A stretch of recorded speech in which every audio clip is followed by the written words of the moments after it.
It's been a number of months since Charlotte asked if I would be willing to be with you today to share my memories of life with Ezra and to preside over this wonderful gathering. Apparently, the Memorial Church requires a clergyman to officiate, and I was the lucky one to be asked.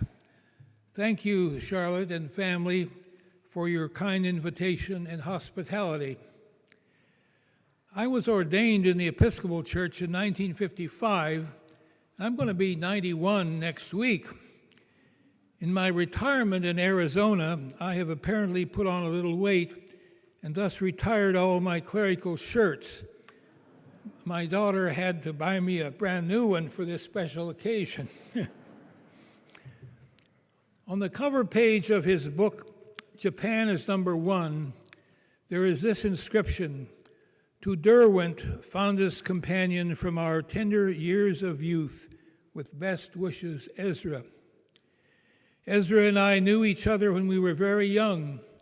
His father, Joe, originally from Poland, had moved to the small Ohio town of Delaware and had opened the People's Store, a nice clothing shop.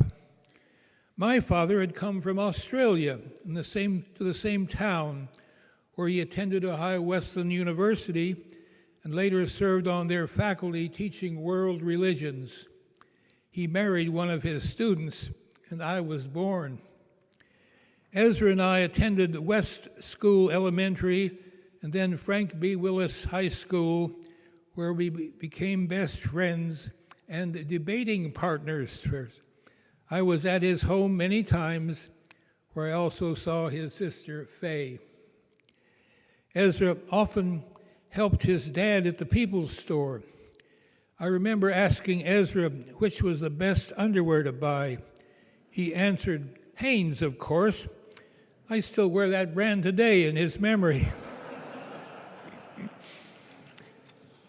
We took bike trips around the county. I visited the Jewish temple in Columbus with him. One summer, he visited us at our cottage in Canada, and we canoed together on the lake. As we grew up, married, and moved around, Ezra became a foremost expert on Asia, and we saw one another over the years at our class reunions, the last in 2018. We walked around to see our old home sites in Delaware on these visits. I also visited him in Cambridge when my grandson was in hospital in Boston. So as your clergy officiant, I think it is appropriate to finish my remarks with a biblical quote, of which I chose Ecclesiastes 4:9-10. "Two are better than one, because they have a good reward for their labor. For if they fall, the one will lift up his fellow. But woe to him if he is alone when he falls, for he has not another to help him." Ezra, I will always lift you. You were a good friend, intelligent, communicative, and I miss you. And now I'm going to let some other folks talk about him. Hey.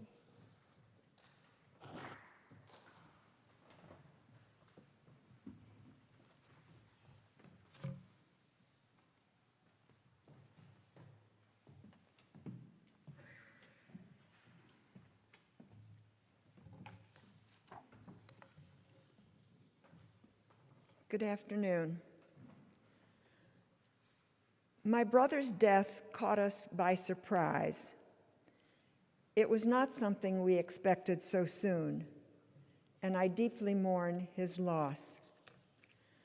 I have been greatly touched by the comments of his students, friends, and colleagues who expressed an appreciation not only for his outstanding scholarship, but also for his genuine interest in people of all kinds, his humility, and his generosity. I'd like to give you some background to understand how he got that way. Both of our parents were immigrants. Our mother, who was from Russia, came to Columbus, Ohio with her family when she was 11 years old. As the oldest of 7 children, she had to drop out of high school to help support her family, and she became a stenographer. Nonetheless, she found time to take evening classes at Ohio State University in French and psychology and to study journalism. I just realized I don't need this. Our father, who was from Poland, came to this country alone in his early 20s, living first in New York and then Cleveland, until he had a chance to buy a clothing store in Delaware, Ohio. As a youngster in Poland, he had attended a yeshiva, but he saw that biblical scholars often lived in poverty, so he quit to become a tailor, much to his mother's chagrin. However, he never stopped studying. He loved to read about politics, history, and religion, not just about Judaism, but about all religions. Since both parents were lifelong learners, it is not so surprising that Ezra became a scholar.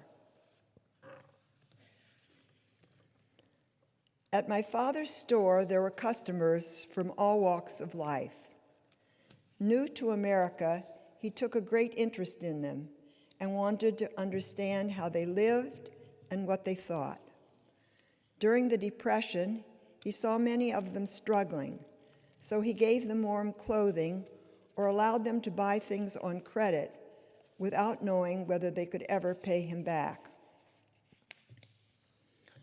As a child, Ezra worked in the store, and he absorbed many of our father's values. It was not so surprising then that Ezra became a sociologist and wanted to study how people lived, or that he was generous both with time and money and a very hard worker, just like his father. I was Ezra's first student. He was 2 years ahead of me in school and loved to share whatever he was learning.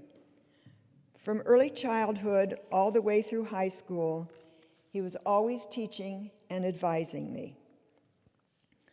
I like to think that that experience laid the foundations for his becoming a professor.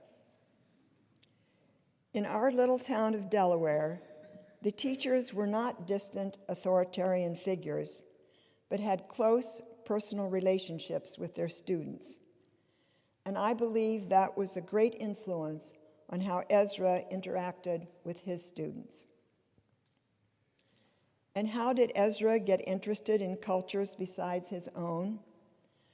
Our foreign-born parents were not completely at home with American customs, so Ezra grew up being aware of cultural differences. Fortunately, family friends introduced us to such American delicacies as hot dogs, hamburgers, and Wonder Bread, and took us to the county fair to ride on the Ferris wheel. And I think my last page you must have picked up accidentally. I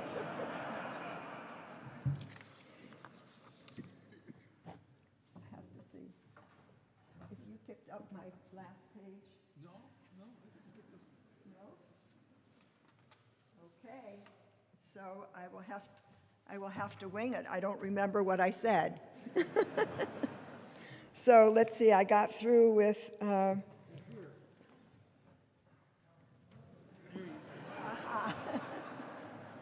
Okay, all right, good.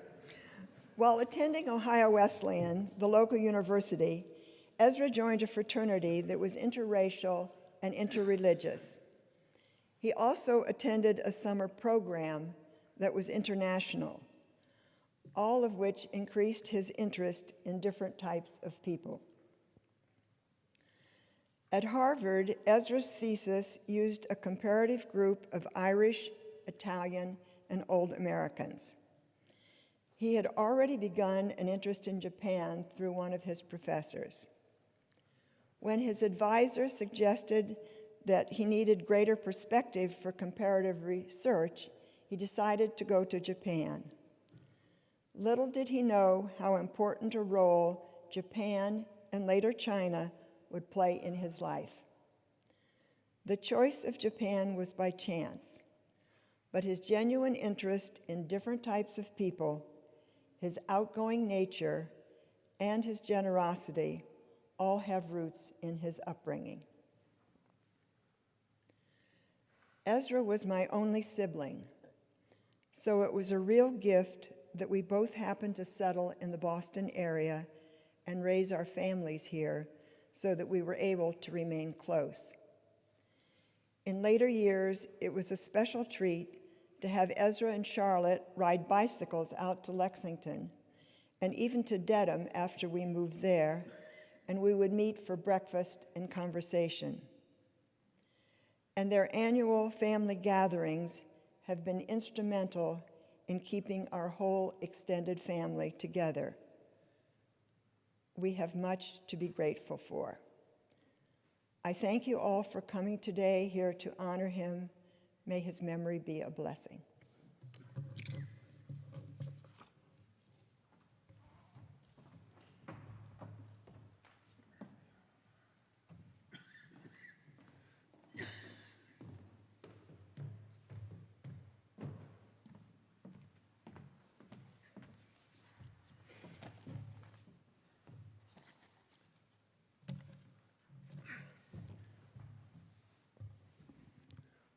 On behalf of the family, I would like to thank all of you for joining us here to celebrate the life of my father.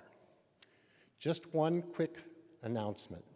On behalf of the Fairbanks Center and all of its partner centers here, we would like to invite all of you to join us for a reception after this event at the Faculty Club. As one of two speakers representing the family, along with my Aunt Faye, I want to focus on my father as a family man. Father, grandfather, husband, brother, cousin. Dad did not exactly evoke fear in us children. In fact, he didn't always garner the respect you might expect for a father figure in the 1960s or 1970s.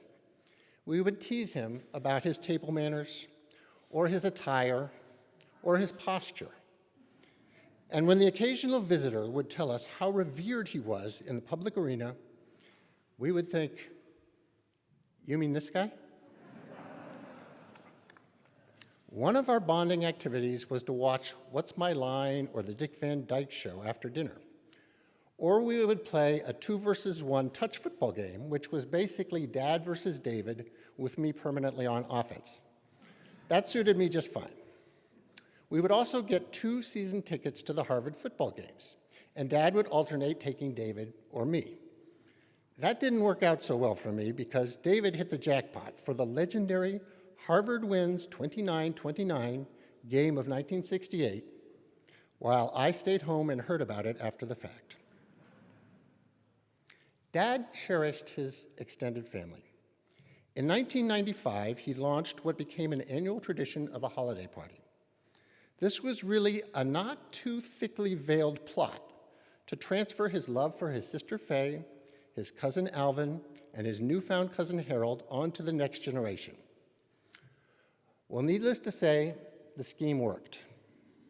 David, Eve, and I planned to make a 25th anniversary album of the party photos for his 90th birthday, but we were unable to complete it on time due to COVID-19. Dad passed on the day we had planned to hold the 2020 edition of the party via Zoom. Dad was a doting grandfather. He had a distinct relationship with each of his 5 grandchildren. But for a pretty self-confident guy, he was oddly a bit insecure about these relationships. He would ask me, "So do you think I should tell Nati that he should dress more conservatively in his music promotions?" And I would say, "No, Dad, I don't think that's a great idea." Or he would inquire, "Do you think it would be okay if I send Ellie a message and tell her that I'm happy that she decided to major in sociology?" And then I would say, "Yeah, go for it." I treasured my weekly calls with Dad. They tended to follow a predictable pattern. Dad would go on a fairly extended tour of how my siblings, David and Eve, had really blossomed. He seemed delightfully oblivious to the fact that I might not have an endless appetite for hearing about the wonders of David and Eve. Sometimes he would throw in something about the grandkids. To his credit, he would not report that Charlotte had blossomed. But he would talk about how well they worked together or how he appreciated the no-nonsense manner in which she would keep him in line. I felt like I got a sort of energy boost from these calls from Dad with his boundless optimism. Around the time of his 80th birthday party, David and Eve and I came to our own conclusion about Dad. He had really blossomed. He had mellowed with age. He put in a huge effort to stay close with his kids, his grandkids, and his extended family. And he really reveled in his later years. And we thoroughly enjoyed him. We miss you, Dad. I will be followed by Rock Jones, president of Ohio Wesleyan.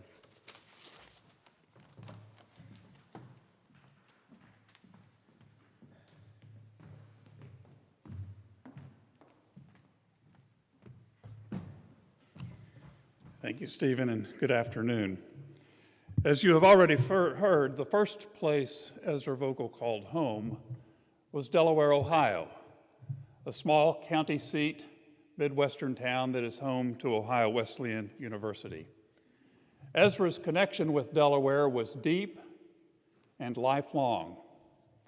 As you have heard, his parents moved to Delaware to open the People's Store in the center of town, and to this day, when old-timers in Delaware hear the Vogel name, they stand in awe. Because they've heard the stories of their parents and grandparents and of how they would go into the People's Store in the depths of the Great Depression and receive credit with no questions asked, or on some occasions leave with new clothing with neither credit nor payment.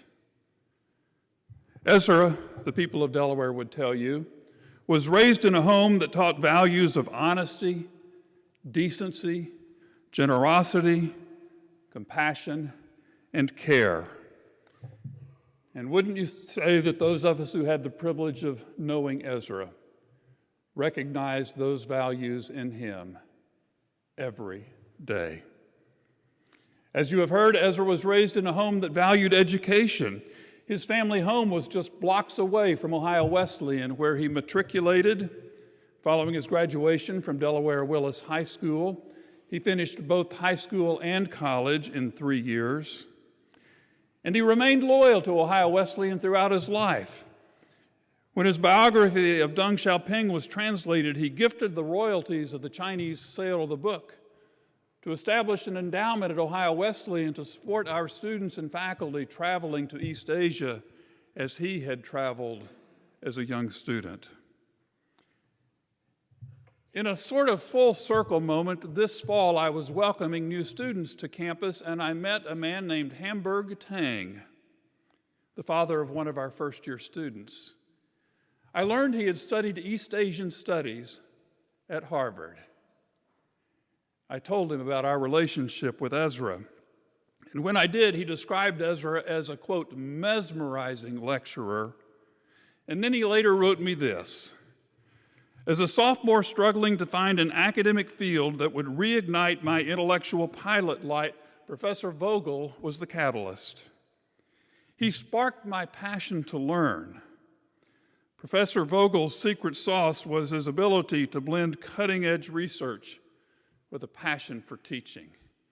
And I sort of like the fact that on the campus where Ezra studied more than 7 decades ago, we have the son of one of his students. Never forgetting his roots in a small town in the Midwest, nor the values instilled by his parents, nor the university where his vast intellectual curiosity was already on display in his teen years, Ezra established an endowment at Ohio Wesleyan to support an annual lecture on some aspect of local Delaware history. Ezra wanted to ensure a close relationship between town and gown. The lecture bears his parents' name. Each year, Ezra came back to Delaware for the lecture. The Vogel lecture would be preceded by a dinner to which community leaders and old friends and classmates of Ezra were invited. There was a reverence in the room for the son of Joe and Edith Vogel, and Ezra delighted in the company of old friends. He brought the same curiosity to conversations with high school classmates from blue-collar backgrounds that he brought to interviews with heads of state in Asia. How are you? How's your family? What's new in Delaware? Do you remember back when? And on it would go. I share this because, for me, it is a reminder that the essence of Ezra Vogel never wavered. Whether he found himself on the global stage or in the hallowed halls of this university or in the community that he first called home. What was that essence? How about insatiable curiosity, deep compassion, a twinkle in the eye, a warm word? Ezra Vogel taught us so much. He taught us much about Asia.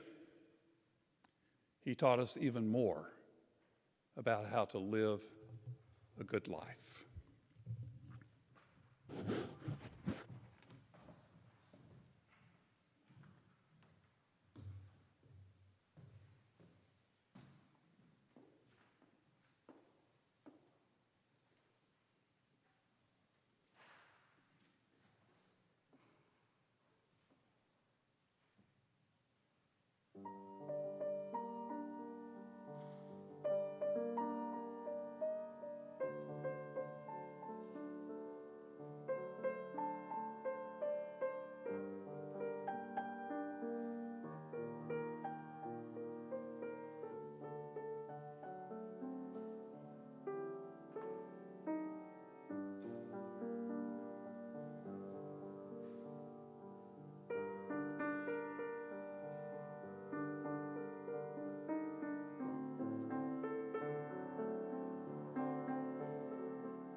It's an honor and a sadness to be here.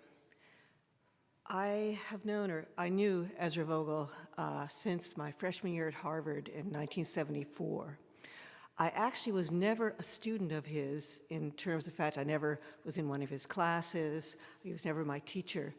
but he remains, without doubt, the most important and beloved mentor I've ever had in my life. Ezra, of course, was brilliant and a great scholar, marvelous lecturer, but what I remember most was what many people have already cited, his fact that he was a caring, kind, and humane individual. Now, when I first came to Harvard that freshman year, those were not qualities I would immediately have connected with Harvard faculty. Now, please don't misunderstand me. The thing is, I didn't know any Harvard faculty at that point, and I'm sure things have changed enormously. Simply there was a huge gulf between undergraduates and faculty. So you can imagine my surprise and delight when I went along to an orientation session about this new program that had opened in East Asian Studies. And I was actually thinking of more in terms of literature and culture for my specialty, and East Asian Studies was more social science. But I went along anyway, and I was delightfully surprised. First, the person who was conducting this orientation session was an honest-to-God, flesh and blood faculty member. That would be Ezra Vogel.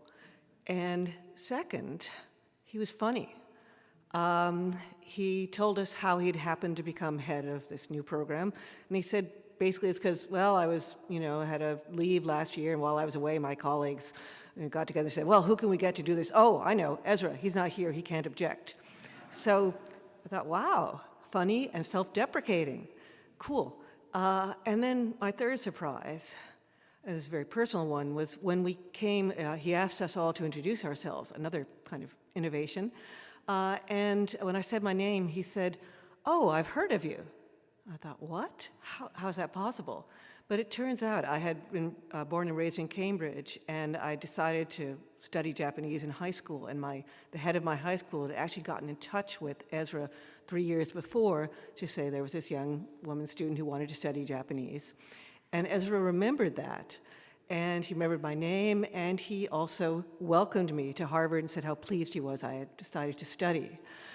So, of course, I became an East Asian Studies major, and I was damned lucky. We all were. First of all, because it was a really wonderful and exciting major. I learned so much about the interaction between culture and politics and economics and sociology. That was very important in affecting my own professional development. But also, Ezra was an indefatigable organizer. He had weekly panel discussions. He had invited other faculty to dinner. He had us to dinner at his house. Again, quite remarkable. But also, I was lucky in that he remained an incredibly supportive and encouraging mentor throughout my life from then on. And I want to mention just one other anecdote which illustrates the kind of mentor he was. In about 10 years out of graduate school, I became interested in Japanese animation, which at that time was not considered a very legitimate field of inquiry. In fact, my main advisors reacted with kind of horror or possibly repulsion to it. But Ezra was interested. I think someone's mentioned his insatiable curiosity. He was alive and aware and saying, wow, this is great stuff. Tell me more. And that was a huge confidence booster. But he also did practical things. At one point, there was a symposium, probably the first of its kind, in the Northeast, in New York, at the New York Japan Society. And it was going to be on anime. And Ezra noticed that I wasn't on the program. He said, well, there's this program, would you like to be on it? I said, well, yes, but, I don't want to make a fuss. So he called up the head of the Japan Society in New York and said, you should be inviting her. And the next day, I got a call. Very, very helpful, and again, encouraging. So when I think about Ezra, I think about the fact that he was brilliant and also an ambassador between East Asia and the U.S., but again, I have to go back to the qualities that made him so special, which was his caring and his consideration and his curiosity about other people. And these are traits that I think we really need to value more and more. And I hope we continue to value them, and also that future generations will value them as well. And that, to me, is Ezra's greatest legacy. Thank you.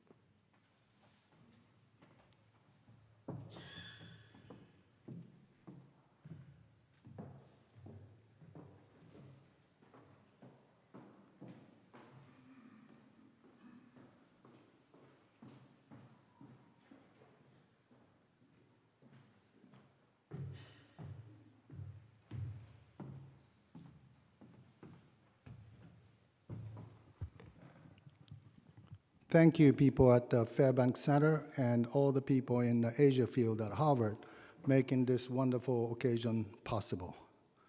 I'd like to offer my sincere condolence and also, if it's appropriate, congratulations on having this wonderful man in your family to Charlotte and the entire Vogel family. I am honored and humbled to be here, to be part of this celebration. I'm supposed to present a viewpoint of a student, but looking around, I see former students who are much, much better than I was, so I'll do my best. My name is Satohiro Akimoto. I was a former student of Ezra. Was grateful that I was able to keep in touch with him till the very last day of Ezra. He was truly a remarkable, special person, as all of us here at the chapel know. Remembering Ezra Vogel, kindly compiled by Martin White and Mary Brinton, vividly show what a remarkable, special individual he was, with unique individual stories with Ezra. One of the luckiest, Susan just said that we are all lucky, but one of the luckiest things that happened in my life, if not the luckiest, is to come to Harvard in 1987 and met with Ezra Vogel. As Jerry Curtis said in Remembering Ezra Vogel, he was a social scientist who believed in the value of listening carefully to people in Japanese, Chinese, and in English. So he diligently listened to my story, the story that has no substance to speak of. He encouraged me to do my best and made me feel very comfortable at Harvard. I felt like I was accepted. After all, I was talking to this great professor, Ezra Vogel, the author of Japan as Number One, so I felt very good. But at the end of the conversation, I never told this to Ezra, but I was secretly disappointed, because he suddenly switched to Japanese and said, "Akimoto-san, where did you learn your English? Your English is fine. Can we continue our conversation in Japanese from now on? I need to brush up my Japanese." And I was acutely aware that my English language ability was not good enough. So I came to Harvard with the determination that I'm never going to speak Japanese. I'm never going to hang out with the Japanese people. And now Ezra is saying that let's have a conversation in Japanese. His love for the student is very well known, and I was one of the great beneficiaries of that. Since I have a limited time, I just want to say one thing, which is that I lost actually Ezra for the last 2 years of my PhD period. He left Cambridge for Washington, joined the Clinton administration. And I was panicking because one day Ezra said, "Let's have lunch." And we had lunch, and he said, "Well, I decided to go to Washington, but I'm going to continue to guide you from Washington, so don't worry." And I said, "How do you do that?" Actually, it was a time before the era of email, so the means that we communicate was facsimile. Maybe young people in this church doesn't know what it is. But to my surprise, every weekend, Saturday night or Sunday night, my fax machine churning out this rolled paper, handwritten memo from Ezra, how to improve my thesis. I don't know how he did it, in Washington. I'm from Washington. Washington, there are lots of things happening every single day, and he has hundreds of other important things to do than taking care of this poor graduate student. But he did, so I'm eternally grateful. Currently, I'm a president and chairman of Sasakawa Peace Foundation USA in Washington, D.C. It's a grant-giving organization as well as a think tank. Ezra was the first speaker that I invited to come down to Washington and give a talk. Of course, I wanted to play the home run hitter as my first event, and he hit a home run.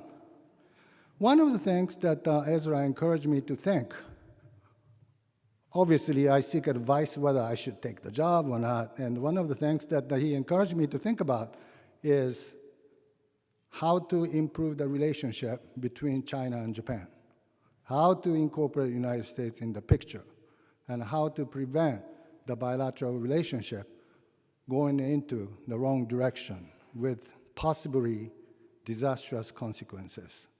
It's one of my guiding principles that I hold dear to my heart as the chairman and president of Sasakawa Peace Foundation USA. As I said, I was secretly disappointed a bit in our first meeting at the end when he said that let's talk in Japanese. But we had a wonderful conversation both in Japanese and English over the years. But regardless of our language that we use, either Japanese or English, his parting word was always the same, the magical Japanese word for those who speak Japanese. Akimoto-san, ganbare! Do your best. And whenever I encourage hardships, make harder things to a hard decision to make, I always think of my conversation with Ezra and remember the word ganbare. So thank you very much for this gathering, and I am honored and humble to represent wonderful, wonderful students that he had over the years. So thank you very much.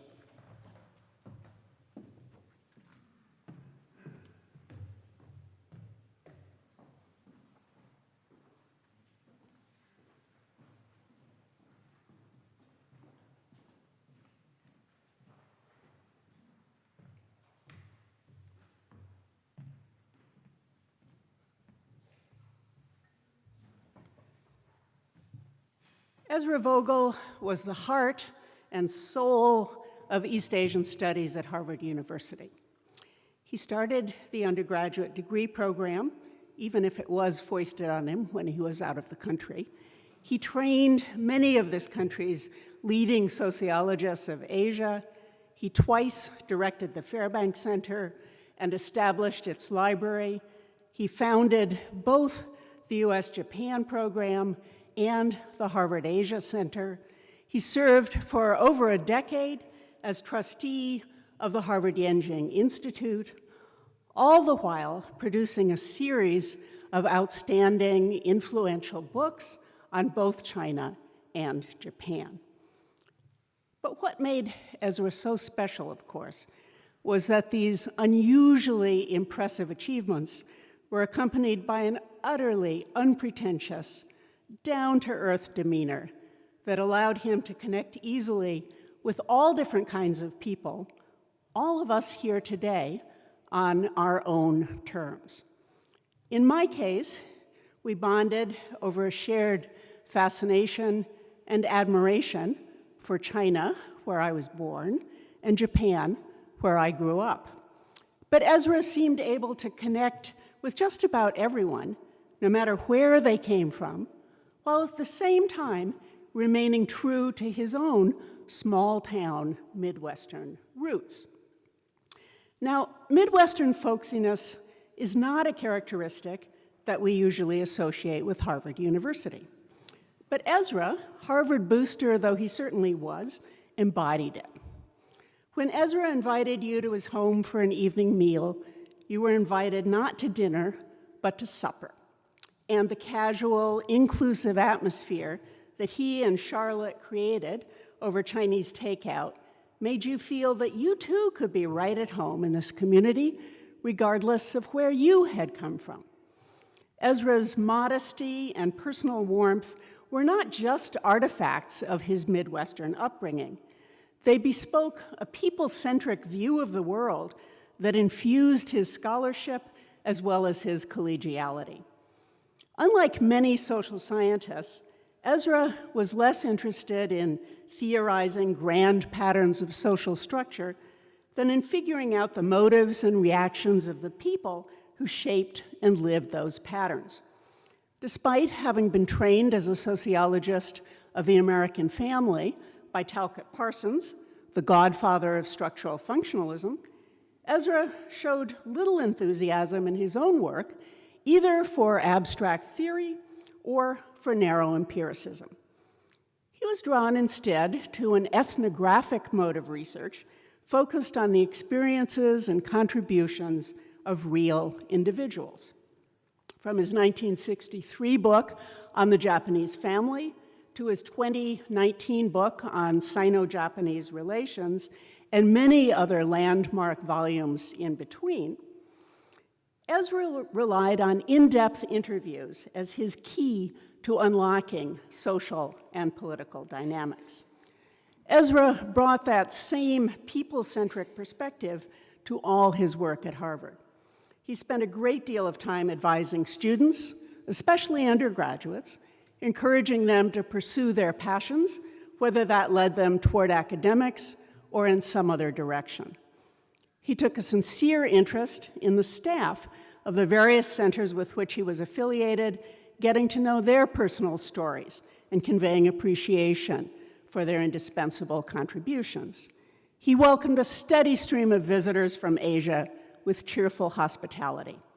And he was an amazing colleague and mentor to all of us, never too busy to pick up the phone, to answer an email, to open his office door for an impromptu query.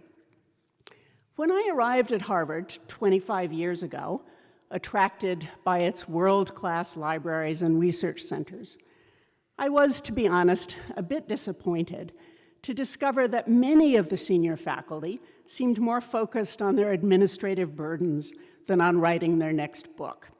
And I made clear my own determination not to let administration interfere with research.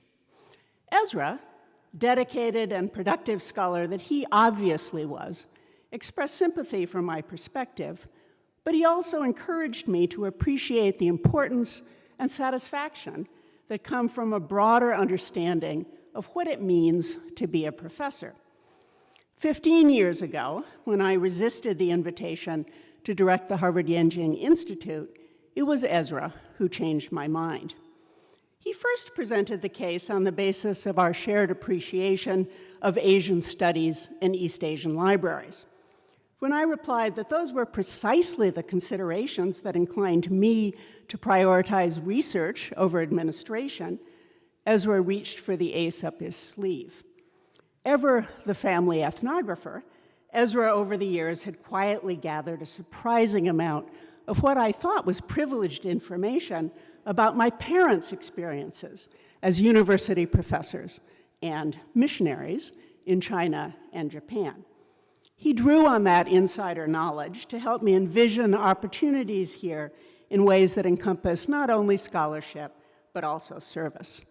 I will always be grateful for Ezra's gentle but poignant reminder of where I had come from, and that, as my parents had shown, in the end, being a good professor is about more than writing good books. Let me conclude by offering gratitude to Ezra's family for so generously sharing him with the rest of us here at Harvard and around the world. I marveled at the time and attention that Ezra devoted to me as to so many others. Even though he did seem endowed with some magical superpower that afforded an inexhaustible supply of energy and good cheer, there is nevertheless a finite number of hours in the day, and I'm sure there were moments when Charlotte and other members of Ezra's family must have longed for more of his time themselves. To know Ezra was to love Ezra, and I can only say thank you from the bottom of my heart for allowing your beloved Ezra also to be our beloved Ezra.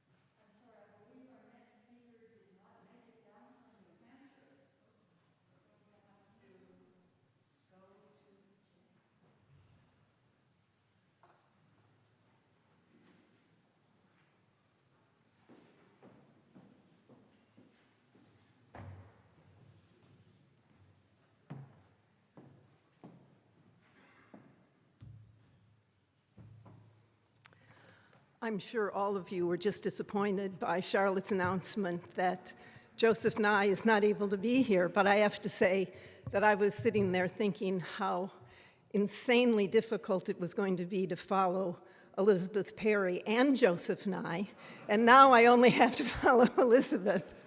But I've been saying to friends for weeks that I was hoping Charlotte would put me at the beginning so that I wouldn't have to follow Elizabeth.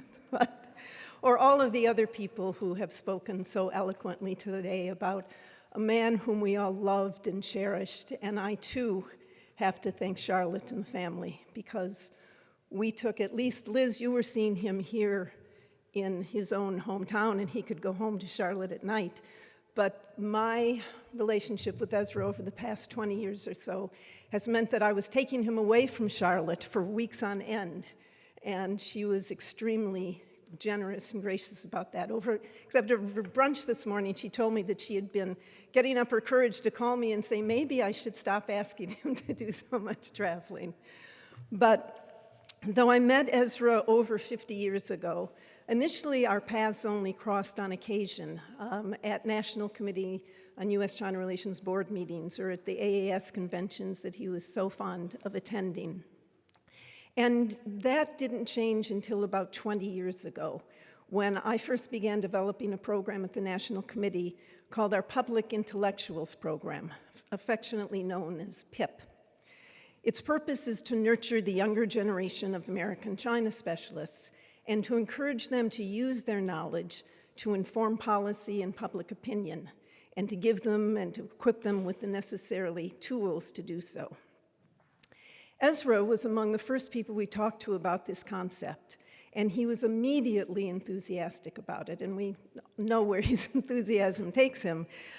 So we asked him to be on the advisory committee, and frankly, that was probably the best decision we ever made, because Ezra not only helped shape the program itself, but he also went on to shape many of the people who were in it. And there are people here in the audience, or the congregation today, who can attest to that as PIP fellows, and actually two of my former colleagues who helped me run the program and make it even better. All of us were just so, the work we did was enhanced and changed and improved so much by Ezra. You've heard from the beautiful comments preceding me about so much of why we admired Ezra: his intellect, his mastery of Japanese and Chinese, his insatiable curiosity, his prodigious work ethic, his impish, self-deprecating sense of humor, and his fierce dedication, which I was privileged to see up front and close, in helping the governments and people of the three countries about which he cared so deeply better understand and deal with one another. For me, however, while all these things about him were amazing, it was his profound interest in nurturing others that made him so very special. And through PIP, I was fortunate enough to have a front row seat in observing how he did this. First was Ezra's commitment just to being there. Despite his insanely busy schedule, even in retirement, he managed to make it to almost every meeting of PIP. Even more impressive is that, as I just mentioned, he devoted 2 weeks to traveling to China and Taiwan, or China and Hong Kong, with 5 of our 6 different cohorts, the most recent being in January 2020 at the age of 89. And those of you who know me know that these were not easy, leisurely kinds of trips. But Ezra kept up with the youngest of us.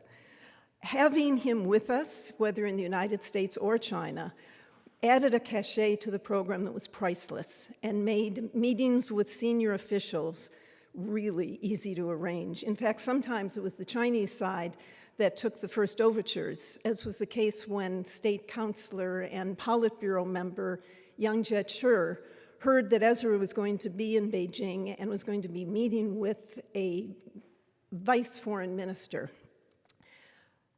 When Ezra heard that, when Yang heard that, he had that meeting canceled because he wanted to meet with Ezra, both to show his respect for him and because he wanted to hear Ezra's opinion on the latest up or downs of U.S.-China relations. And it wasn't only PRC officials who would note Ezra's presence and be eager to welcome us. A meeting with Ma Ying-jeou in Taiwan, no problem. An hour-and-a-half session with Carrie Lam in Hong Kong, again, no problem. Dinner with Anson Chan, with leaders of an opposition party, with dissidents.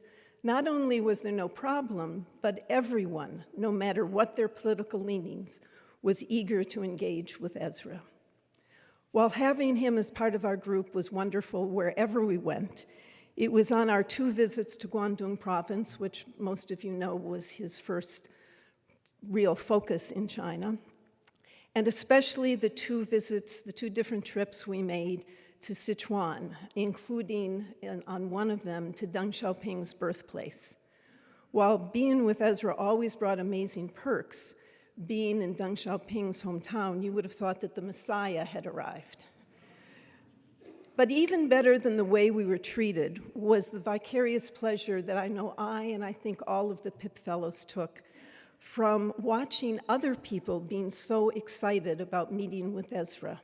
From senior officials on down to taxi cab drivers, they all wanted to talk with him. They wanted to thank him for what he'd done for China and for Sino-American relations. Or they wanted to ask him to sign their book of Deng Xiaoping and the transformation of China.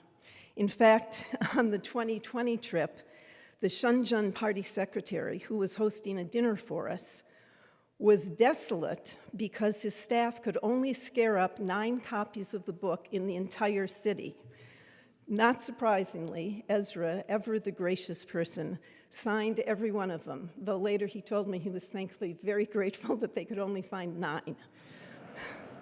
Because Ezra, when I say sign, he didn't just sign his name and go on to the next book. He asked the party secretary to give him the name of each person who he was going to give the book to. The guy wrote the name in Chinese, and Ezra wrote a personal note in each of those 9 books in Chinese. Ezra loved talking to people as a group, we all know that. Whether he was seated around a table recounting the history of American China hands or leaning over the back of his seat on a bumpy bus ride, telling us who we would be seeing at the next meeting, suggesting key questions we might ask to elicit more than just a rote answer from a Chinese official. And then once back on the bus, rehashing the meeting, telling us what the guy said wrong, what had really happened, and what he thought of the whole meeting that we had just had, and pointing out all the important takeaways. However, what he loved even more than doing all that, at least in my observation, was interacting with the PIP fellows individually. And he paid an amazing amount took an amazing amount of time doing that. With each of the cohorts, Ezra made a point of sitting next to every one of the PIP fellows, either at a meal or on buses and plane rides and train rides, because he wanted to make sure that he had a chance to interact in a meaningful way with all of them. He would ask about their backgrounds, their current research, their relations with their colleagues, with their families, their hopes, their dreams for the future. And the attention that he paid to every one of them was emblematic of Ezra's interest in and care for them, no matter their school, their status, or their prospects. That is what impressed me, and I believe I can speak on behalf of all of the Pippers about him. It's what made him so remarkable and why he was so inspiring to all of us and why everyone in this room loved him so much. There's no doubt in my mind that Ezra's immigrant parents would have been enormously proud of all the fame he accrued. But I think that they would have been even prouder that he was such a mensch. Thank you.